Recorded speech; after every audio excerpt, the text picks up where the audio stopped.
Thanks for joining me on this quick overview of clinical Pilates. My name is Craig Phillips, and I'm a physiotherapist and director of DMA Clinical Pilates. So, what is it all about? What is the fuss all about with Pilates? It's now become an integral part of physiotherapy practice, and it is in fact set to get even bigger. Pilates seems to be everywhere at the moment, and huge interest. The fact it's now in most physiotherapy practices, particularly with a chronic aging population, but also sporting populations and musculoskeletal being such a large problem, the integration of exercise into medicine is becoming more of a focus. My own Pilates journey dates back to the 1970s. I was a professional dancer with the Australian Ballet for 10 years and went off and studied physiotherapy in the early 1980s. But later in the 80s, I developed a relationship with St. Francis Hospital in San Francisco, orthopedic surgeon Jim Garrick, who was setting up sports medicine practice with Pilates integrated, saying this is what the athletes should be doing rather than just strength, a man well ahead of his time. We set up a sister clinic at Pran Sports Medicine in Melbourne, and that was the first Pilates clinic in Australia. So what is going on with Pilates? We introduced it, as I said, in the late 1980s, and over the last 37 plus years, it's this linking to research that's been part of our major focus. We've been evolving it only in the physiotherapy practices, in sporting setups, in hospitals as well. And it's, again, treatment exercise specific to patient history and subgrouping. Subgrouping is a major component of clinical Pilates. It's musculoskeletal, sports, neuropopulations, and, of course, translational research. Evidence-based medicine is a great idea, but you've got to be able to translate the research into practice. And this is, again, exercise as medicine. It's a chronic, complex patient, but a solution that we must have. Musculoskeletal, as I said, is the number one burden of disease. In the acute phase, we look at structure, and this is where structure-based classification and treatment has been the mainstay of medicine. There's a point, though, at which many structure-based approaches are no longer working. Surgery on rotator cuffs, ACLs, menisci, spinal, for starters. Many of the procedures now finding less evidence to support them. So in the chronic phase, once we get to that, we start looking for differential diagnoses. Can we include this structure as part of the diagnosis? So radiological finding matching clinical presentation. It's not always the case. So where does Joseph Pilates come into this? Back in the culture physique era at the turn of the 20th century, built on hundreds of years before that, Swedish gymnastics, Tai Chi, yoga. Exercise has always been integrated well. But, well, Joseph Pilates and Carl Benz had a good idea. Clinical Pilates, Mercedes-Benz has moved the goalposts even further with development and with research. So there's been a lot of focus on loading of late, but we know that every patient is different. We get told, what is that difference? Can we define that difference? And yes, now we can. Every patient is different in their response to directional load. It's as simple as that. It's not a large statement.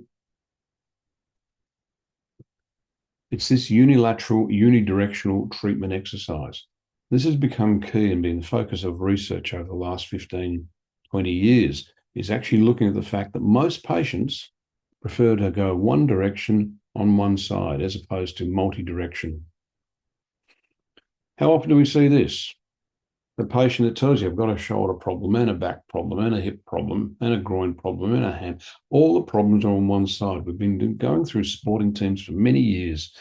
We've been going through Olympic athletes, football teams, even our normal patients. The number of patients that tell you I have one-sided problems is the majority. So what does this mean to us? Well, if we want to pull a bit of research, there's a long nonlinear displacement curve with flexion and extension loads. Panjabi started this work back in the early 2000s, but his model of looking at end-of-range flexion, end-of-range extension, we have our central neutral zone, not neutral spine, but this zone in the middle where we spend most of our time, not at end of range. And this area has to be controlled by active muscle force. So he developed the ball in a bowl model between flexion and extension. We've also taken this model one step further and also included the left and right, which is the unilaterality of this. And this model, called directional bias, is the focus of research that has been published. And it's also more representative of function. So how do we see this? Well, everybody's got a mobile phone these days. And this is where educating patients is so much more effective if you can demonstrate. Here's an example. Looking at simple tests. As we know, structural function tests are far more accurate than structure tests. So using these function tests, and we're looking here, pre-intervention video on the left, an obvious problem there with weight bearing on that right side. This is a chronic problem that's had lots of treatment but hasn't responded. And here we are, same patient, within same session, better control on that right leg. And all we've done is have exercises that meet one side in one direction. In this case, the right side in the extension quadrant.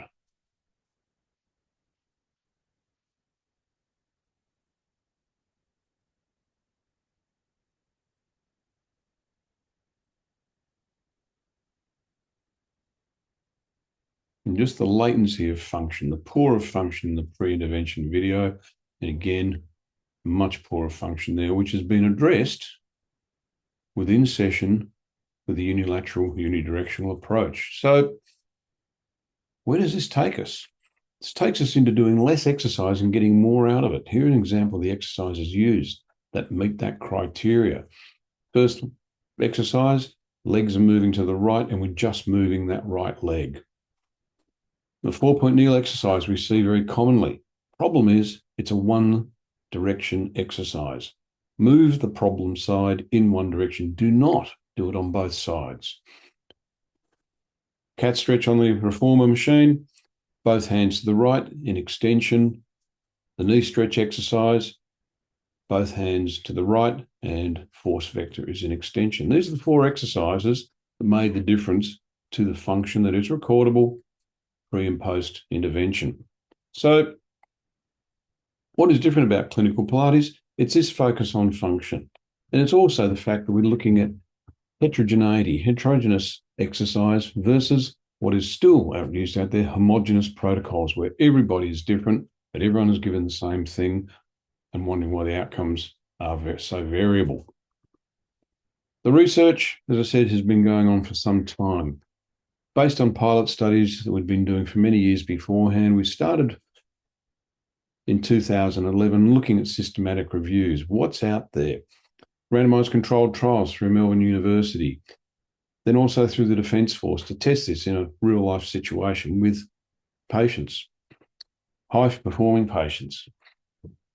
Also looking at the reliability and the predictive validity of this approach, Otago University. And also, we took this with GB Rowing, UK Sport, Cardiff Metropolitan University, looking at the effect of incorporating